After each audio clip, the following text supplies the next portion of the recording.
Si un jour d'aventure, vos pas vous mènent en Périgord, chenets tranquilles et rivières indolentes vous apprendront qu'ici, chacun sait prendre son temps. Si vous avez oublié, trop préoccupé sans doute, que rien ne sert de courir, sachez qu'ici, le temps passe, mais lentement. Si vous avez remarqué, attentif, que notre devenir ne peut se faire sans notre origine, patiemment façonnée, c'est bien ici, le pays de l'homme.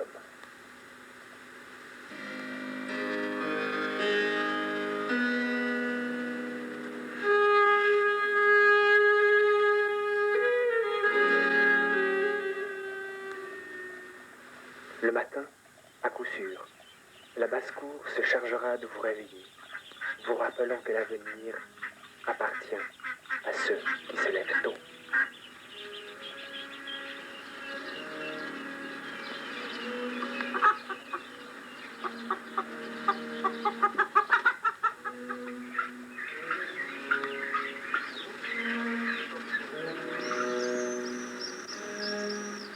Montpazier, c'est avant tout une bastide. Une bastide, c'est dès le XIIe siècle la ville nouvelle qui, tirée au cordeau, joue le rôle de relais économique important pour le seigneur du fief. Une population se fixe, avec elle son commerce et l'artisanat, ainsi que la mise en culture des terres avoisinantes.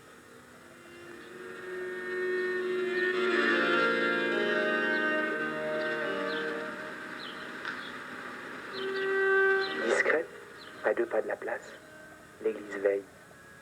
C'est qu'elle en a vu des choses, l'église. Entre couronne de France et les notaires, entre huguenots et papistes, entre croquants et noblesse.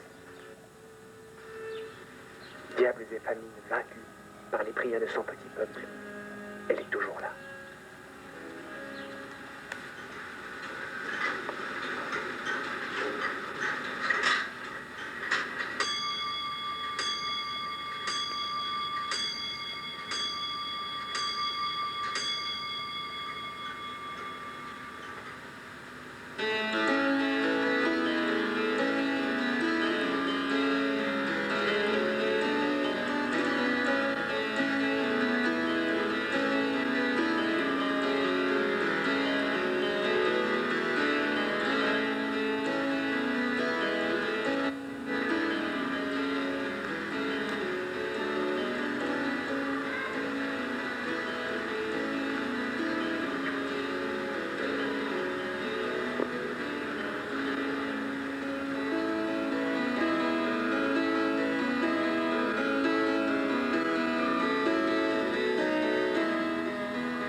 Monsieur? Tu pourrais vous réparer ça là, parce que... Réparer ça là? Mais je t'en ai pas mis une boucle déjà? Non, elle était en plastique et... Bon, bah je te le ferai pour demain, tiens. Ouais. Allez. Voilà. Salut. Salut.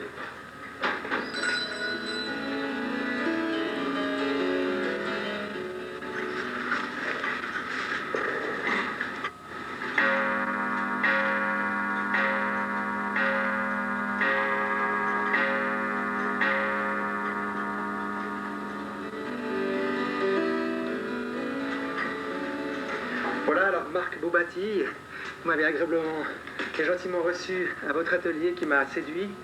Et je suis un peu curieux, comme je pense les personnes qui vont regarder ce reportage. Qu'est-ce qui vous a amené à Montpazier? Le calme, la tranquillité pour travailler et le décor, la sérénité. C'est ça. C'est très compréhensible quand on voit la région. Et vous êtes en fait parisien? Oui, je suis parisien. J'ai fait l'école d'horlogerie de la rue Pierre Girard à Paris.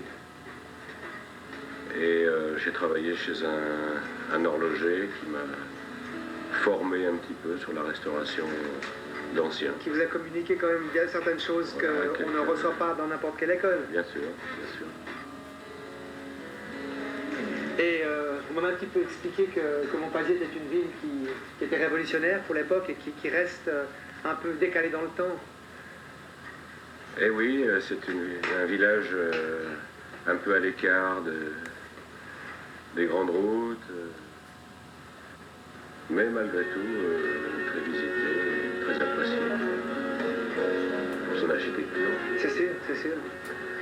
Enfin moi ce que j'ai trouvé assez étonnant, c'est que justement il me semblait que le temps s'était arrêté dans cette petite bastide et puis que vous aviez vous étiez un peu celui qui orchestrait. Essayer de remettre tout ça en route. Voilà, exactement. C'est vrai. Parce qu'en fait les artisans qui viennent ici ont quand même du courage parce qu'on n'est pas vraiment sûr de si ça marche ou pas, et puis en même temps, vous m'avez expliqué que c'est pas facile de s'installer ici. Ah, il faut avoir la foi, quoi, Ouais. en quelque sorte. Enfin, avec le temps, on peut se faire une clientèle fidèle, Ouais. peut-être. Il y a quand même des outils qui sont les mêmes que ceux qu'on utilisait à l'époque. Là, c'est des outils que je me suis procurés quand j'ai fait l'école d'horlogerie, et Ah, puis voilà. que je me sers toujours du même pied à coulisse, et du même palmaire. Ça dure, il n'y a pas de problème. Oui, je pense que les outils sont aussi Oui, oui, oui. intégrés. Oui, on en prend soin. Oui.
Le temps s'est chargé d'effacer les lettres de l'hôtel de ville. Et aujourd'hui, loin des troubles du passé, la Bastide vit douillettement au cœur de ses terres.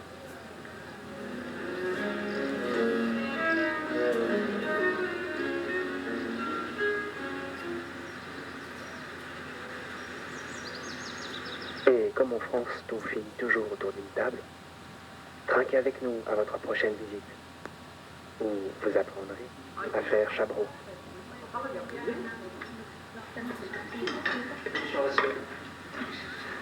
Moi, je dis que c'est un journaliste Mon fils, un espion. de la télé suisse romane.